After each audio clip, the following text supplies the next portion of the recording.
السلام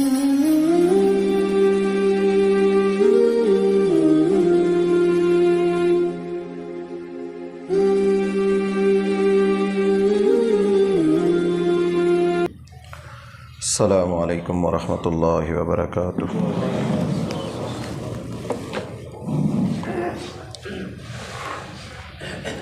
ان الحمد للہ نحمده ونستعینه ونستغفره ونؤمن به ونتوکل علیہ ونعوذ باللہ من شرور انفسنا ومن سیئات اعمالنا من يهده الله فلا مضل له ومن يضلله فلا هادي له واشهد ان لا اله الا الله وحده لا شريك له واشهد ان محمدا عبده ورسوله اللهم صل على محمد وعلى آل محمد كما صليت على إبراهيم وعلى آل إبراهيم إنك حميد مجيد اللهم بارك على محمد وعلى آل محمد كما باركت على إبراهيم وعلى آل إبراهيم إنك حميد مجيد أما بعد فإن خير الحديث كتاب الله وخير الهدي هدي محمد صلى الله عليه وسلم وشر الأمور محدثاتها وكل محدثة بدعة وكل بدعة ضلالة وكل ضلالة في النار أعوذ بالله من الشيطان الرجيم بسم الله الرحمن الرحيم يا أيها الناس اتقوا ربكم الذي خلقكم من نفس واحدة وخلق منها زوجها وبث منهما رجالا كثيرا ونساء واتقوا الله الذي تساءلون به والأرحام إن الله كان عليكم رقيبا يا أيها الذين آمنوا اتقوا الله وقولوا قولا سديدا يصلح لكم أعمالكم ويغفر لكم ذنوبكم ومن يطع الله ورسوله فقد فاز فوزا عظيما صدق اللہ العظیم۔ ہر قسم کی تعریفات تمہیدات اللہ رب العالمین کے لیے، جو خالق ہے، جو مالک ہے، مشکل کشا ہے، پروردگار ہے۔ اللہ رب العالمین ہم سب کا بیٹھنا، بیان کرنا قبول کر لیں۔ درود و سلام ہو اللہ کے نبی جناب محمد رسول اللہ صلی اللہ علیہ وآلہ وسلم کی ذات اقدس پر۔ گزشتہ خطبہ جمعہ میں ہم نے نبی اکرم صلی اللہ علیہ وسلم کی سیرت کی روشنی میں صحابہ کرام کی زندگی، اخلاق کے بارے میں، عادات کے بارے میں، جھوٹ کے حوالے سے چند باتیں آپ بھائیوں کے سامنے بیان کی تھیں کہ عادات، اخلاق، اسلام ان پر بڑی اہمیت دیتا ہے، بڑا زور دیتا ہے۔ اگر کوئی ہمیں یہ کہے کہ آپ دین اسلام کو 2 لفظوں میں بیان کرو، تو کئی مورخین نے لکھا ہے کہ سچائی اور امانت داری یہ دین ہے۔ نمازوں کے بارے میں، روزوں کی بڑی فضیلت ہے، حج کا مقام ہے، فرائض میں شامل ہے۔ اس کے ساتھ ساتھ اخلاق کے بارے میں بڑی ترغیب دلائی گئی۔ بسا اوقات انسان لمبے قیام نہیں کر پاتا، کوئی زیادہ ذکر و اذکار نہیں آتے اسے، لمبی لمبی دعائیں مانگنی نہیں آتی اس کو، روزے نفل اتنے نہیں رکھ پاتا، لیکن رسول اللہ صلی اللہ علیہ وسلم نے فرمایا کہ ایک شخص، اس کی عادات، اس کا اخلاق، اس کا رویہ اتنا اچھا ہوتا ہے، اس کی زبان اتنی اچھی ہوتی ہے کہ وہ اپنے اخلاق کی وجہ سے دن میں روزہ رکھنے والا اور رات کو قیام کرنے والا، ان کے مقام اور مرتبے کو یہ شخص پا لیتا ہے صرف اپنے اخلاق کی وجہ سے۔ تو اسلام اس چیز کی اہمیت کو بیان کرتا ہے۔ اور بڑے بڑے لوگ ایسے ہیں جو نماز پڑھتے ہیں، روزہ رکھتے ہیں، بڑے بڑے اعمال کرتے ہیں، لیکن ان کے اعمال کی قیامت کے دن جب پوچھ گچھ ہوگی تو اللہ کہیں گے کذبتا، یہ جھوٹا شخص ہے، اس نے بڑے بڑے عمل کیے لیکن اپنی بات میں یہ سچا نہیں ہے۔ تو عبادتیں فیل ہو جائیں گی جب انسان کے رویے تولے جائیں گے، جب اس کی عادات کو تولا جائے گا۔ تو یاد رکھیں یہ صرف خطبوں سے عادات بدلہ نہیں کرتی، صرف ہم وقتی طور پر ذہن سازی تو کر سکتے ہیں، وقتی طور پر یاد دہانی تو کرا سکتے ہیں، ہم اپنی اصلاح کے لیے اس کو یہ تو کہہ سکتے ہیں کہ ہماری کچھ اصلاح ہو گئی، لیکن اس کو بدلنے کے لیے باقاعدہ مشق کرنی پڑتی ہے، اس کو عادت بنانا پڑتی ہے، اس کے لیے خود کو تیار کرنا پڑتا ہے۔ کئی مورخین نے لکھا 15 سال لگے مجھے اپنی زندگی میں ہمیشہ کے لیے جھوٹ سے چھٹکارا پانے کے لیے،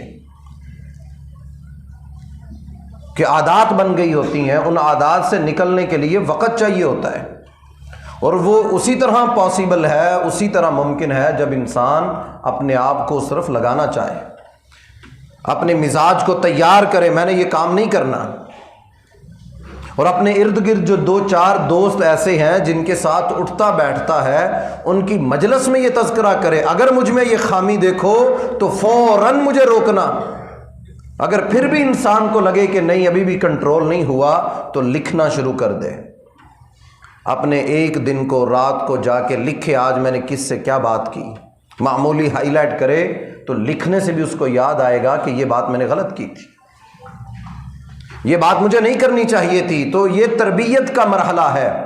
تو جو اپنے نفس پر محنت، کیوں کہا وَنَهَا النَّفْسَ عَنِ الْهَوَىٰ فَإِنَّ الْجَنَّةَ هِيَ الْمَأْوَىٰ، جو اپنے نفس پہ کنٹرول جانتے ہیں، جو خود کو روکنا جانتے ہیں، 2 جنتیں اللہ نے ان کے لیے تیار کر رکھی ہیں۔ تو یہ محنت کرنا خود کے اوپر، خود کو تیار کرنا، تو خطبوں سے وعظ و نصیحت مومنوں کو فائدہ ضرور دیتی ہے، لیکن اگر اس کے لیے پریکٹیکل نہیں کریں گے، اپنی مجلس میں اپنے گھر میں ماحول نہیں بنائیں گے، تو یاد رکھیے یہ سب سننا بیکار چلا جائے گا، یہ محنت ضائع ہو جائے گی۔ یہاں بیٹھنا، وقت دینا، ٹائم پہ آنا، اور ان لمحات کو قیمتی بنانے کی بجائے ہم ضائع کر بیٹھیں گے اگر ہم اس کو پریکٹیکل نہیں کریں گے۔ جو دکان پہ جاتے ہیں وہ دکان پہ ماحول بنائیں، ہم نے غلط بیانی نہیں کرنی، اگر ہم میں سے کوئی کرے گا ہم اس کی اکیلے میں اصلاح کریں گے۔ خوش قسمت ہیں وہ لوگ جن کو آج کے دور میں کوئی نصیحت کرنے والا ہے، کوئی روک کے بتانے والا ہے کہ یہ عیب ہے آپ میں، یہ غلطی ہے آپ میں، ورنہ آج کس کو کس کی پڑی ہے۔ اگر کسی کی اصلاح کی جائے اور اگر آگے سے وہ منہ بنا لے یا کہے کہ تم اپنے کردار کو دیکھو، تو یہ طریقہ اسلام اس کو پسند نہیں کرتا۔ صحابہ کرام رضوان اللہ علیہم اجمعین نماز پڑھنے کے بعد ایک دوسرے کو بٹھا لیتے تھے، بیٹھو مجھے نصیحت کرو، نصیحت کرو۔ عمر بن خطاب جیسا شخص رضی اللہ تعالیٰ عنہ صحابی کو بازو سے پکڑ مجھے نصیحت کر، تو یہ نصیحت اہل ایمان کو فائدہ دیتی ہے۔ تو ہم جس موضوعات کو لے کر چلے ہیں وہ مکارم اخلاق ہیں، معاشرے کے اندر رہنا، اٹھنا بیٹھنا، بولنا، گھر بار، کاروبار، ڈیوٹیاں، ذمہ داریاں، کاروبار کرتے ہیں، نوکریاں کرتے ہیں، ہم زندگی کے کسی بھی شعبے سے تعلق رکھتے ہیں، ہر انسان کو یہ ریلیٹ کرتی ہیں، اس کے ساتھ جڑی ہوئی چیزیں ہیں، اور ہم سب اپنے آپ کو دیکھتے جائیں، ٹولتے جائیں، ہم ان میں کہاں کھڑے ہوئے ہیں۔ ہم نے گزشتہ جمعے جھوٹ کی وعیدیں بیان کی کہ جھوٹ کتنا بڑا گناہ ہے، جھوٹ کی سنگینیاں کیا ہیں، جھوٹ سے تباہ ہو جاتے ہیں گھر بھی، معاشرے بھی، انسان تباہی کے دہانے پہ کھڑا ہو جاتا ہے۔ صرف دنیا ہی نہیں کہ دنیا تو تباہ ہوتی ہے، رسول اللہ صلی اللہ علیہ وسلم نے فرمایا جو شخص جھوٹ نہیں چھوڑتا قیامت کے دن مجھ سے سب سے زیادہ دور وہ شخص ہوگا جس کی زبان سچی نہیں تھی۔ ہم تو سب یہ چاہتے ہیں نا اللہ کے نبی کا قرب مل جائے، ساتھ مل جائے، اس سے بڑی ہماری خواہش ہی کیا ہے؟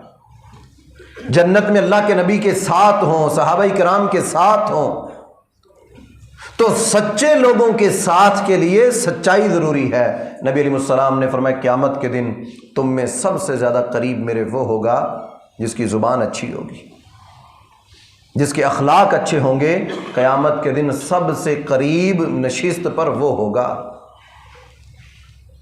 اور سب سے دور وہ ہوگا جس کی زبان اچھی نہ ہوئی۔ تو اخلاق، عادات یہ دین کا حصہ ہے۔ تو اخلاق، رویے، مزاج میں پہلا عمل ہم نے جھوٹ کی سنگینیاں، یہ سخت مسئلہ ہے۔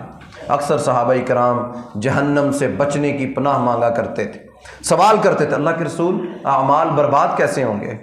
اللہ کے نبی یہ بتائیے کہ کوئی ایسا عمل اگر وہ ہو جائے تو اس سے ہماری پکڑ، یعنی ہر وہ سوال کرتے جس سے اللہ کی پکڑ نہ آ جائے، خود کو بچاتے تھے ان چیزوں سے۔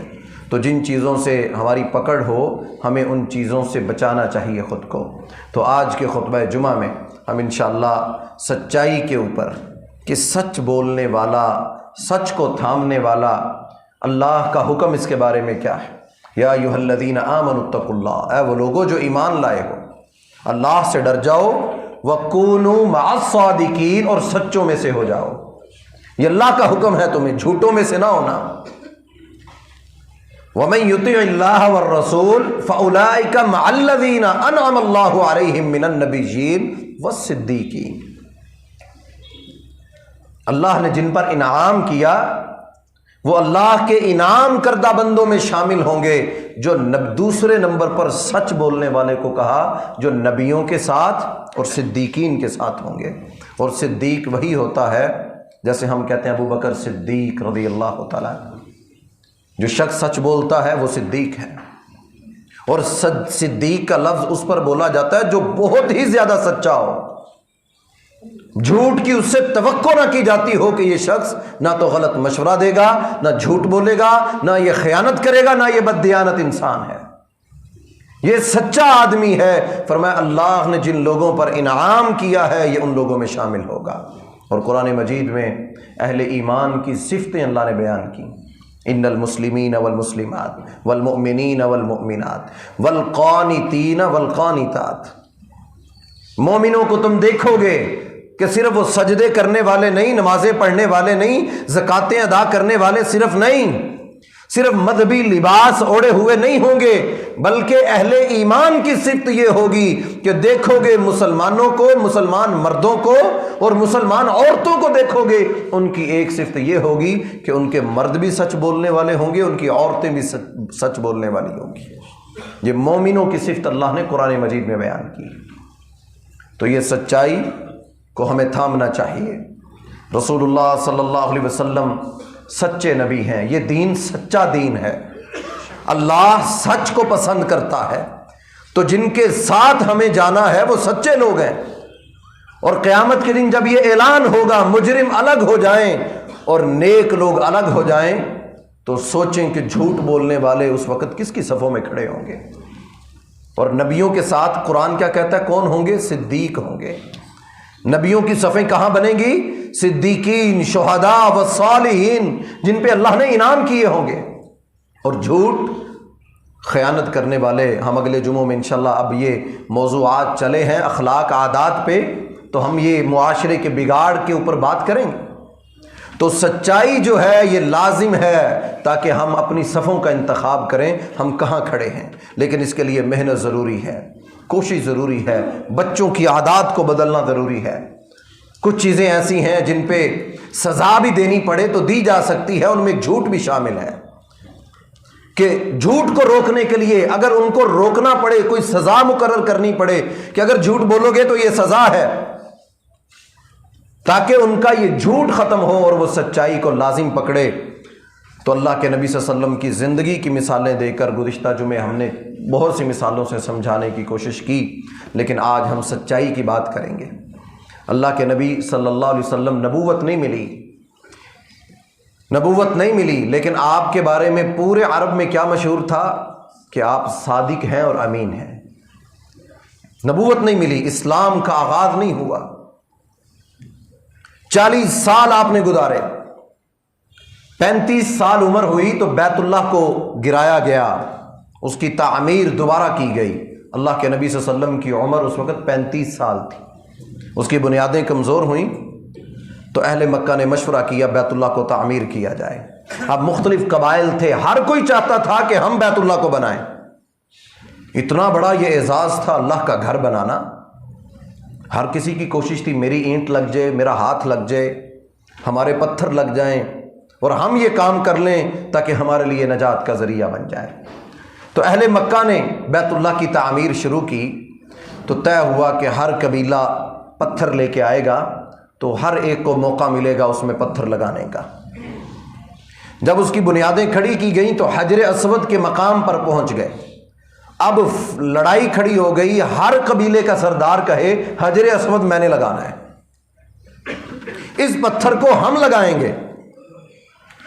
ہر کوئی اپنے آپ کو دوسرے سے بلند سمجھتا تھا کہ ہم زیادہ عزت والے ہیں، ہمارے بڑوں کی بڑی قربانیاں ہیں، ہم زیادہ عزت کے لائق ہیں، احترام کے لائق ہیں، لہذا اللہ کا گھر ہے، عزتوں والا، مقام والا، مرتبے والا، تو اس گھر میں یہ پتھر یہ ہمارا قبیلہ لگائے گا۔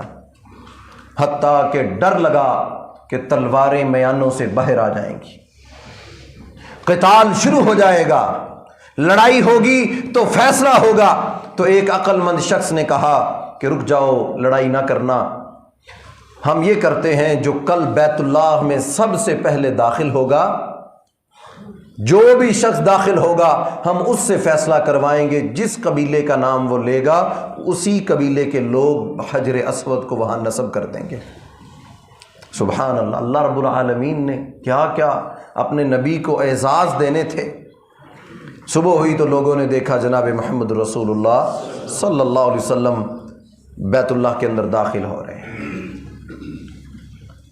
تو بے اختیار وہ مکہ کے لوگ پکارے، بے اختیار۔ جب کسی کو کوئی شخص دیکھے نا تو بے ساختہ لفظ منہ سے نکالتا ہے، تو بے ساختہ وہ بولے کہ یہ سچا، یہ صادق اور امین ہے، ان سے بڑھ کر کون ہو سکتا ہے۔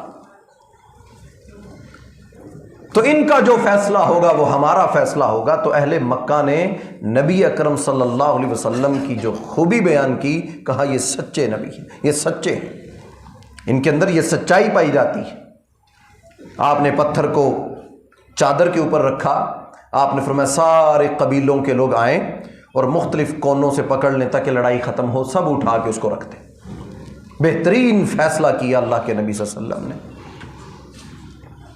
یہی وجہ ہے آپ نے جب نبوت کا اعلان کیا تو لوگوں کو مخاطب کہ تم تو مجھے جانتے ہو، تم کہتے تھے کہ میں صادق اور امین، اپنی امانتیں میرے پاس رکھواتے تھے، آپ کو لوگوں پہ اعتبار نہیں تھا تو میرے گھر کو تم سمجھتے تھے کہ یہ گھر ایسا ہے، یہ شخص ایسا ہے کہ اس کے پاس امانتوں میں خیانت نہیں ہوگی، جو چیز جیسے دی جائے گی ویسے ہی ہمیں میسر ہوگی۔ تو تم تو میرے بارے میں، میرے کردار کے بارے میں گواہی دیتے تھے کہ میں صادق ہوں، تو میں جو معمولی باتوں میں جھوٹ نہیں بولتا، تو کیا اللہ کے معاملے میں نبی جھوٹ بولوں گا؟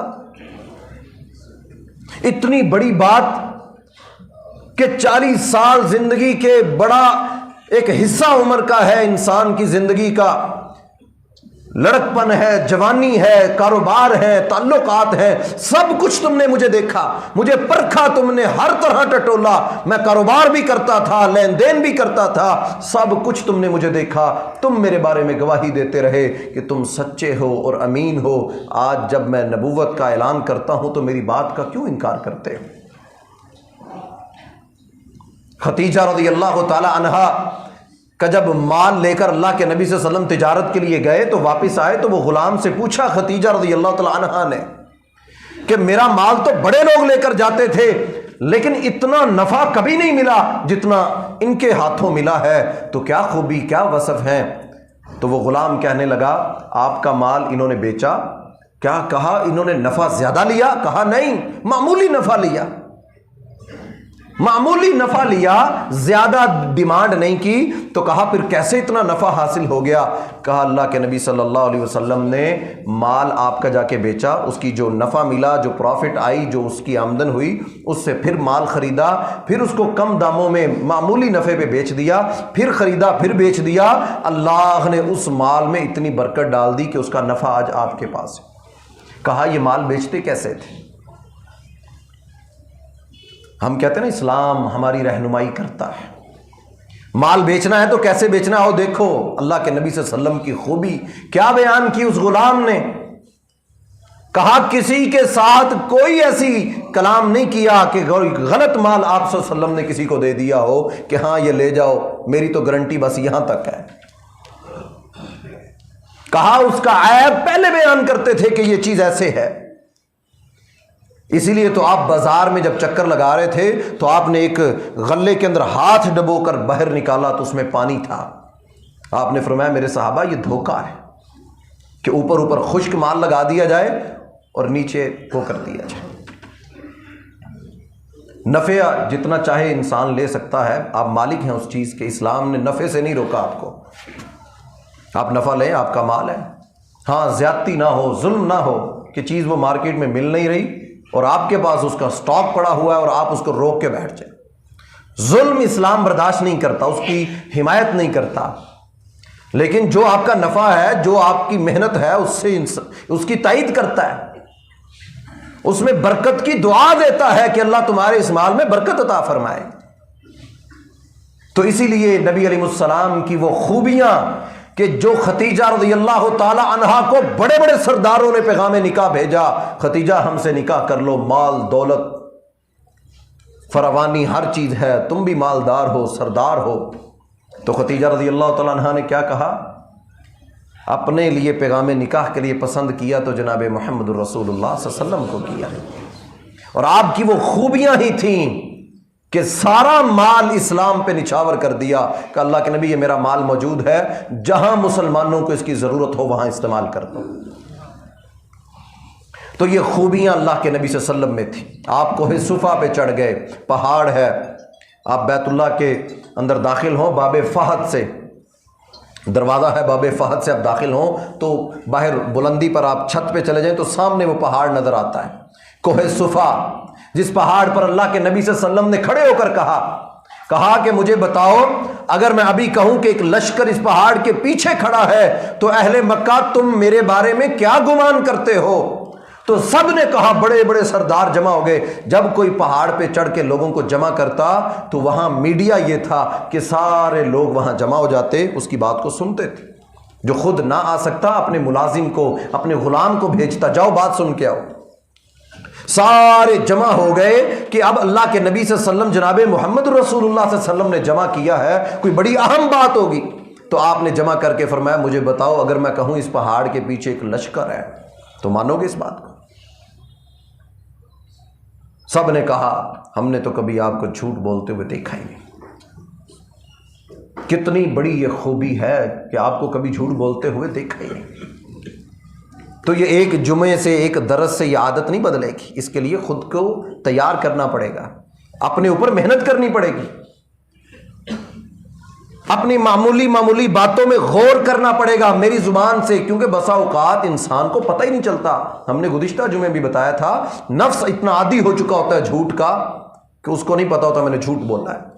کوئی پوچھے کہاں ہو، کب آ رہے ہو، بس میں 1 منٹ میں آیا۔ اب اپنی نظر میں اس نے سچ بولا ہے لیکن فرشتوں نے لکھ لیا اس بندے نے جھوٹ بولا، اس کو نہیں پتا میں نے جھوٹ بولا، اس کے لیے وہ عام بات تھی۔ وہ نفس عادی ہو چکا ہوتا ہے ان باتوں کا کہ اس بندے کو علم ہی نہیں ہوتا میں کیا کر رہا ہوں۔ تو اس کے لیے خود کو تیار کرنا کہ آپ کا دل دماغ فوراً الارم بجا دے، آپ کو فوراً پتا چل جائے کہ ہاں یہ مجھ سے غلطی ہو گئی ہے۔ تو پھر یہ کیفیت تو بڑی عالی شان ہے کہ جس کا نفس اس کو ملامت کرنے لگ جائے، ہے نا۔ جو جنت میں جائیں گے گروہ ہوں گے، گروہوں، کچھ نفس ایسے ہوں گے جو جن کے اوپر کوئی نیکی اثر نہیں کرتی تھی، ان کو جمعے پڑھا دو، حدیثیں سنا دو، لیکچر سناؤ، وقتی طور پہ تھے لیکن ان کو کوئی فرق نہیں پڑتا تھا۔ وہ نفس عادی ہو چکے ہوتے ہیں۔ کچھ نفس ایسے ہیں جو سنتے ہیں تو ملامت کرتے ہیں کہ تو غلط ہے، کوستے ہیں اپنے آپ کو، تو نے غلط کیا، تو نے زیادتی کی۔ ان کے بارے میں بھی خوبی یہ بیان کی اللہ رب العالمین نے کہ بالآخر یہ اپنے نفس کو ملامت کرنے کی وجہ سے کہ اپنے آپ کو کوستے تھے، اپنی اصلاح کرتے تھے، یہ بالآخر کہاں چلے جائیں گے؟ جنت میں داخل ہو جائیں گے۔ تو جو اپنے آپ کو کوسے ہی نہ، جس کو پتہ ہی نہ ہو کہ میں غلط ہوں، اور اگر کوئی اس کی اصلاح کر دے اور وہ کہے تم کون ہوتے ہو اصلاح کرنے والے،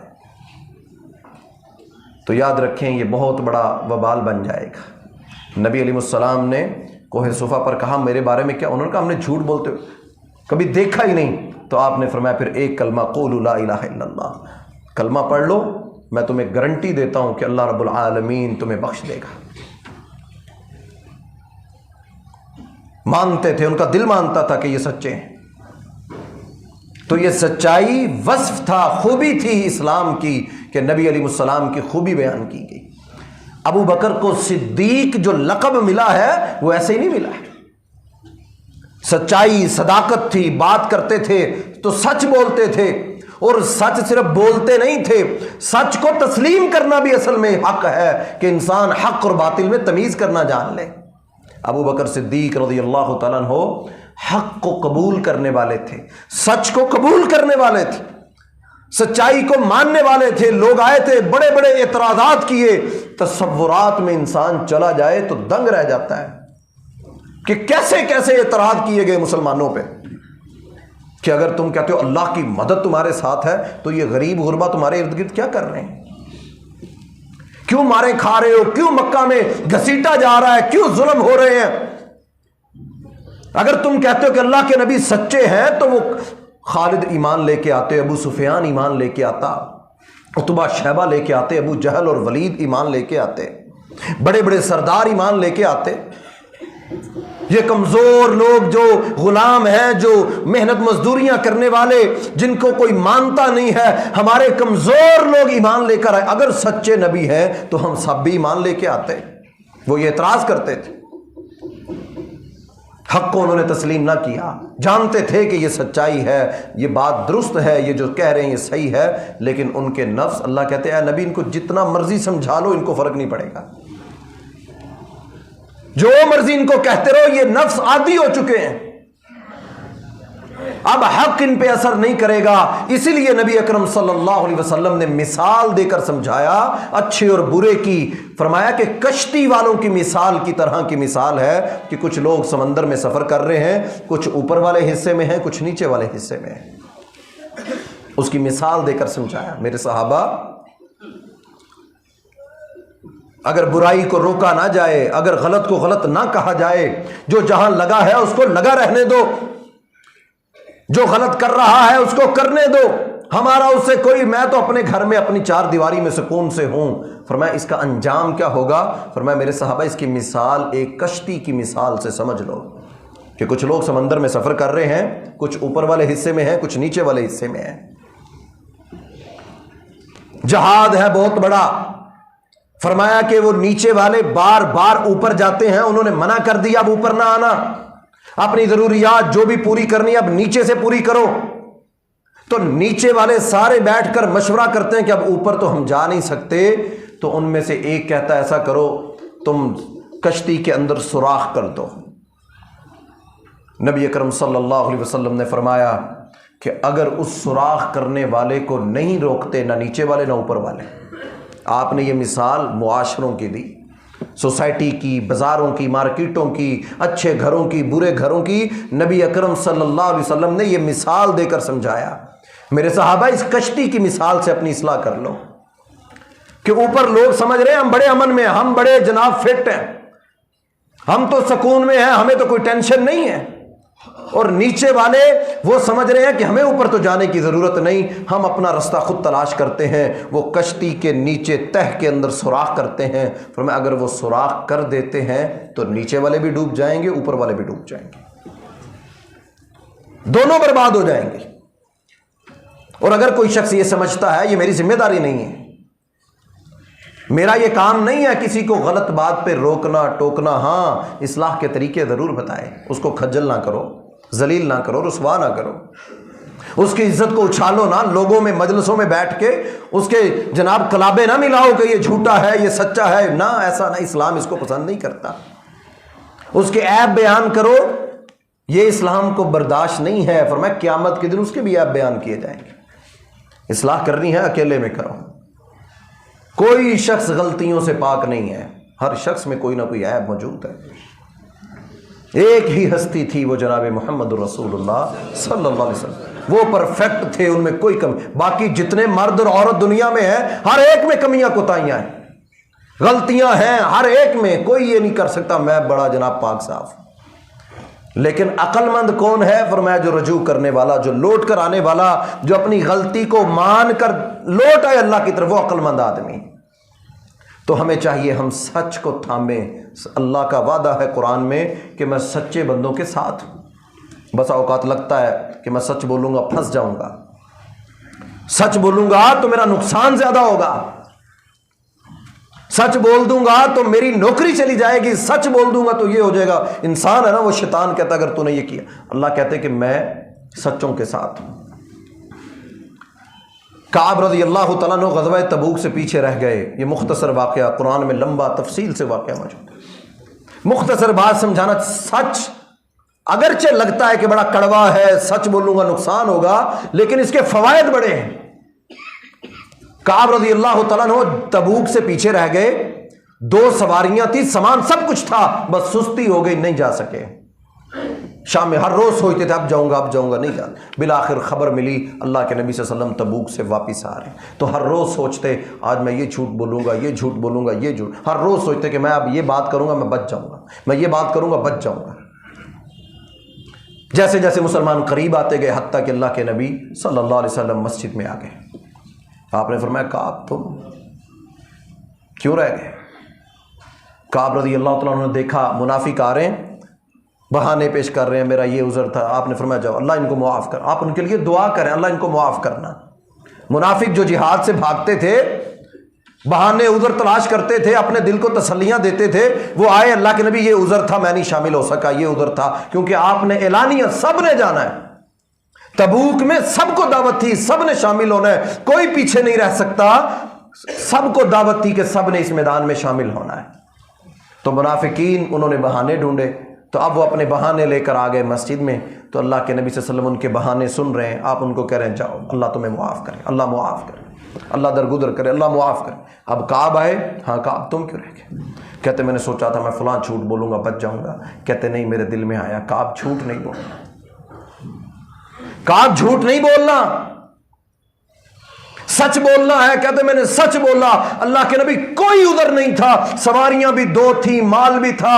ہر روز سوچتا تھا کہ ابھی سواریاں دوڑاؤں گا شامل ہو جاؤں گا، لیکن سستی غالب آگے نہیں شامل ہو سکا. نبی علیہ السلام نے کہا اٹھ جاؤ چلے جاؤ اللہ کا فیصلہ آئے گا. کعب کہتے ہیں 40 دن میں نے نمازیں مسجد نبوی میں اللہ کے نبی صلی اللہ علیہ وسلم کے پیچھے پڑھی. قرآن میں اللہ کہتے ہیں ہم نے ان پہ زمین تنگ کر دی. بڑا مشکل فیصلہ تھا سچ بولنا. مشکلات آئیں وقتی طور پہ، محسوس ہوا یہ کیا ہوا. غسان کے بادشاہ نے خط لکھا کعب تیرے نبی نے تیری قدر نہیں کی، میں تجھے بادشاہت دیتا ہوں، اپنا شہر دیتا ہوں، حکومت دیتا ہوں. یہ مسلمان قدر نہیں کرتے کسی کی. میں تجھے بتاتا ہوں تجھے کیسے عزت دی جائے گی، تو عزت والا ہے. اٹھا کے تندور میں پھینک دیا. اللہ میں تیرا بندہ، مجھ سے غلطی ہوگی، اللہ مجھے مزید نہ آزما، مجھے معاف کر دے. کعب رضی اللہ تعالیٰ عنہ کہتے 40 دن میں نے نمازیں پڑھی. میں اللہ کے نبی صلی اللہ علیہ وسلم کی طرف دیکھتا تھا شاید مجھے میری بات کا جواب مل جائے، لیکن آپ میری طرف دیکھتے ہی نہیں تھے. کتنی بڑی تنگی قرآن میں ہے. اللہ کہتے ہیں ہم نے ان پر زمین ضاقت، ہم نے تنگ کر دی ان کے اوپر زمین. یہ سچ بولا. سچ کا نتیجہ 3 لوگ تھے، تینوں کے بارے میں کہتے میں نے پھر گھر میں نماز پڑھ لی تو فجر کی نماز کے بعد اللہ نے مجھے انعام دیا. کہتے ایک شخص نے اعلان کیا پہاڑ پہ چڑھ کے کعب مبارک ہو اللہ نے تیری توبہ قبول کر لی. کہتے مجھے خوشی تھی اللہ نے توبہ قبول کی، میں دوڑتا ہوا آیا، لیکن مجھے یہ نہیں پتا تھا. کہتے مجھے لگا اللہ کے نبی پر وحی نازل ہوئی ہوگی کہ آپ نے کہا ہوگا جاؤ کہہ دو کعب کو اللہ نے معاف کر دیا. کہتے میری خوشی کی انتہا تھی کہ اللہ رب العالمین نے ہماری مغفرت کا پروانہ قرآن میں قیامت تک کے انسانوں کے لیے جاری کر دیا کہ قیامت تک آنے والے انسان کعب کی اس سچائی کا تذکرہ کرتے رہیں گے. رمضان میں قرآن سنانے والا قاری ان آیتوں کو دہراتا رہے گا. وَعَلَى الثَّلَاثَةِ الَّذِينَ خُلِّفُوا، وہ 3 لوگ جو پیچھے رہ گئے جنگ میں، اللہ نے ان کو معاف کر دیا. اتنا بڑا انعام اللہ مجھے سچ بولنے کا دے گا. اور ان منافقوں کے بارے میں آیتیں اتری ہے نبی جو تیرے پاس عذر لے کر آئے تھے، جن کے لیے تو کہہ رہا تھا اللہ ان کو معاف کرنا، ان کے لیے جتنی بھی دعا کر لو اللہ ان کو معاف نہیں کرے گا. جنہوں نے جھوٹ بولے آ کر